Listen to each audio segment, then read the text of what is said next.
My name is Ramzy Baroud. I'm a Palestinian-American author and a journalist. I'm based in Seattle, Washington, but I was born and raised in the Gaza Strip in a refugee camp called Nusayrat. My story, or my last book, was the story of Gaza, but it's also the story of ordinary people who are not necessarily a reflection of the factionalism in Palestine, nor are a reflection of the political elite that rules in Ramallah. It's a story of the people who are often neglected by mainstream media and neglected by the factional divide that rules over Palestine. It is so very important for the story of these people to be told, because after all, they are the ones who are defining the very Palestinian resistance and the very Palestinian struggle.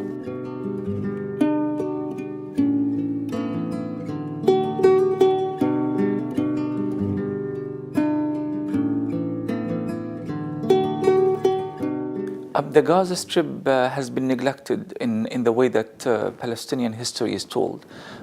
If it's told from an Israeli point of view, it's told Gaza is presented as if it's a place where militancy and terrorists thrive. When it's told from a Palestinian perspective, it's also told as if it's a place of perpetual victimization and suffering. While in reality, there is another part of that story.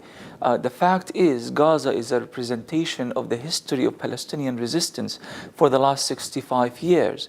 Without the spirit of resistance that exists in Gaza today, and that has existed for generations, we would not even be speaking of an Arab-Israeli conflict. The conflict continues because Palestinians are not giving up.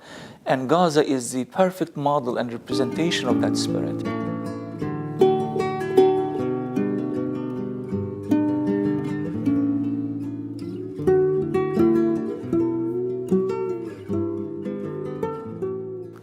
Exactly. The adaptability of my father, of course, is not just a reflection on his ability to survive and how resourceful he was and how clever he managed life, but also as a reflection of the collective Palestinian will.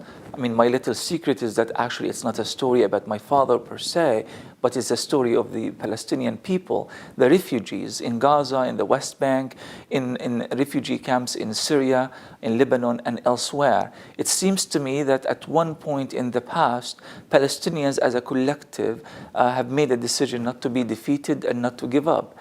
Yet they live under extremely harsh circumstances, and this is where the adaptability and the resourcefulness come from.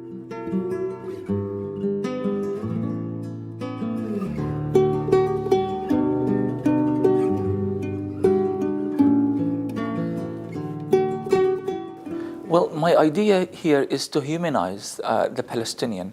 The Palestinian for many years has been dehumanized, either a suicide bomber, a militant, or a victim, and therefore I felt there is a need to really represent the Palestinian that exists in between all of these misrepresentations. To do that, you have to get closer to the characters. You have to know their names, where they come from, where they were born, the conflicts that happens between them. They are not perfect beings by any stretch of the imagination, so that we can neither demonize them nor idealize them. They are normal people trying to lead normal lives, and they are very complex beings at the same time.